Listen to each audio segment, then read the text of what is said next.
Setelah sukses dengan seri fantasi pertama, Mito melanjutkannya dengan seri fantasi berikutnya. Tidak tanggung-tanggung, line up yang dikeluarkan tidak hanya satu tapi terhitung banyak. Namun yang unik adalah hanya 3 device yang diberi nama fantasi seri kedua. Inilah si anak tengah dari seri fantasi 2, Mito A250. Akankah smartphone ini mampu mengabulkan fantasi sobat? Di sini dengan Moldi, dan ini adalah review dari Mito Fantasi 2 A250.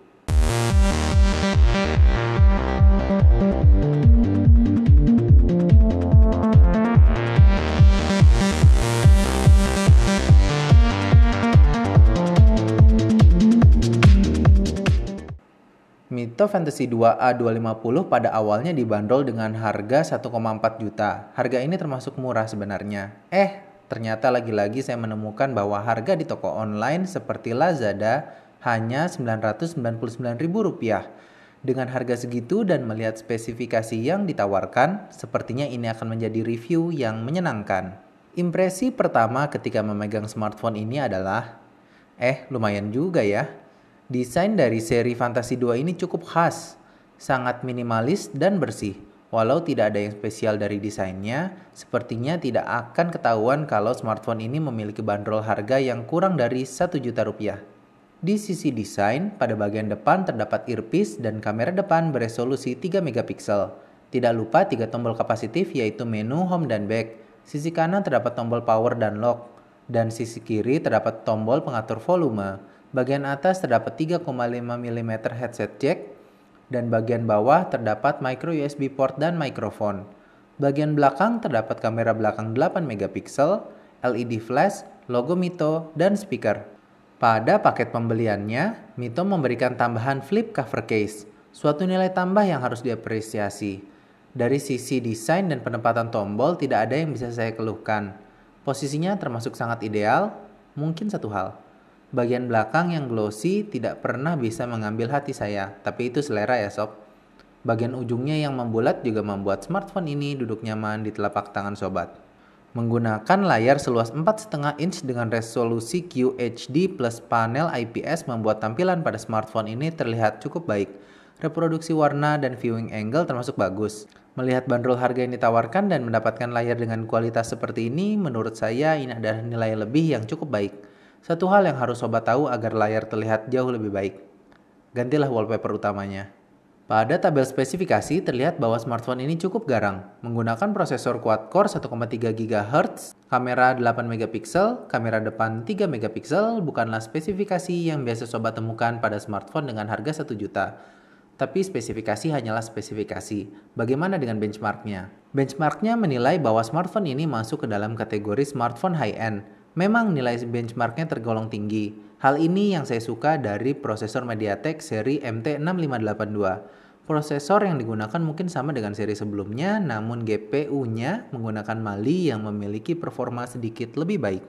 Pada kemampuan realnya, sobat dapat melihat sendiri, smartphone ini cukup baik dalam menjalankan game 3D seperti Spider-Man Unlimited,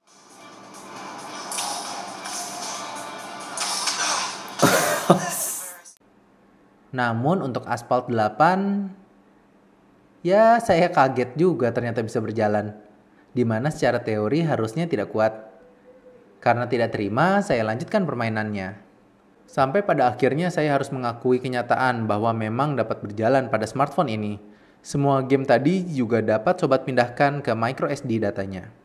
Dilengkapi baterai dengan kapasitas 1700 mAh mungkin terbilang pas-pasan.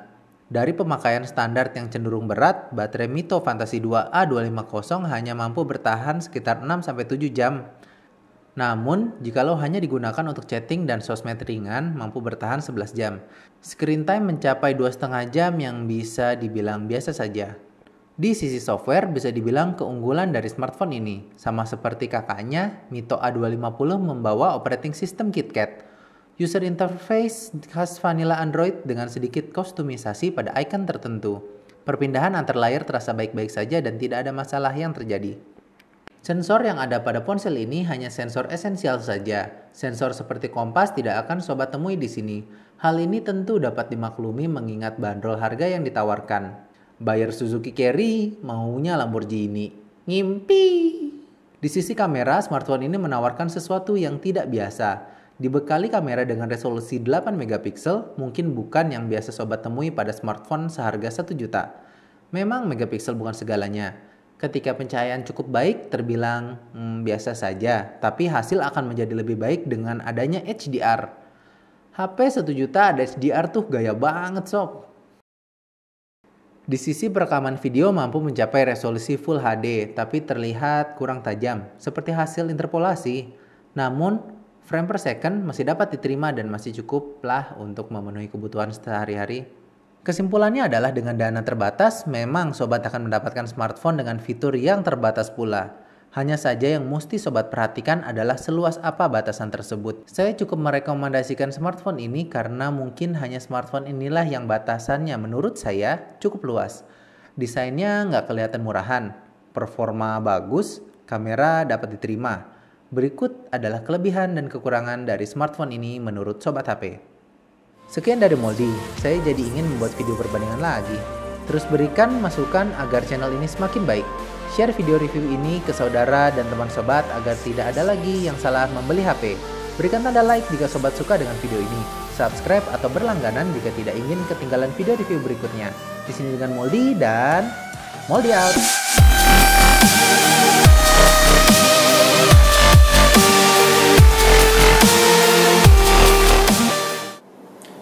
Halo semua, ini Moldi nih. Udah lama nggak ngomong langsung kayak gini. Ini editorial ya sob. Jadi pengen menjelaskan bagaimana caranya dapat memainkan Asphalt 8 di sini. Jadi sebenarnya biasa aja, cukup download dan install dan sebagainya. Cuman yang membuat saya kaget adalah 512 MB bisa menjalankan, itu aja.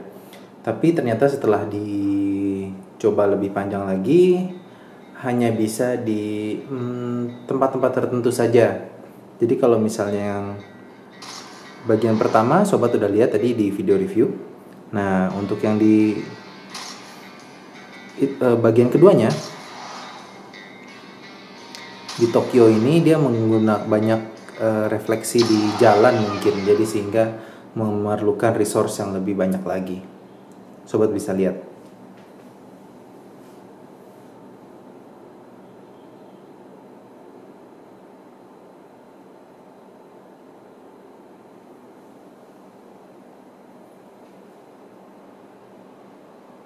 Yap. Tapi untuk bagian yang pertamanya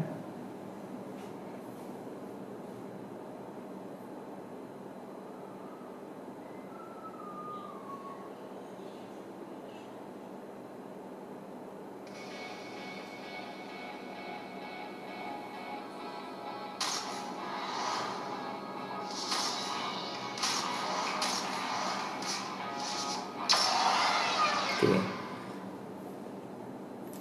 Di bagian pertamanya game ini dapat berjalan. Jadi intinya sebenarnya jangan berharap lebih karena memang kan harga yang dipatok juga tidak terlalu tinggi, yaitu 1 juta. Jadi intinya adalah prosesornya kuat, GPU-nya kuat. Cuman RAM-nya saja yang mungkin agak membatasi smartphone ini untuk lebih baik. Tapi kalau RAM-nya dinaikin ya tentu sobat sudah tahu aturannya. RAM lebih tinggi, harga lebih tinggi. Oke, sekian video tambahannya. Moldi out.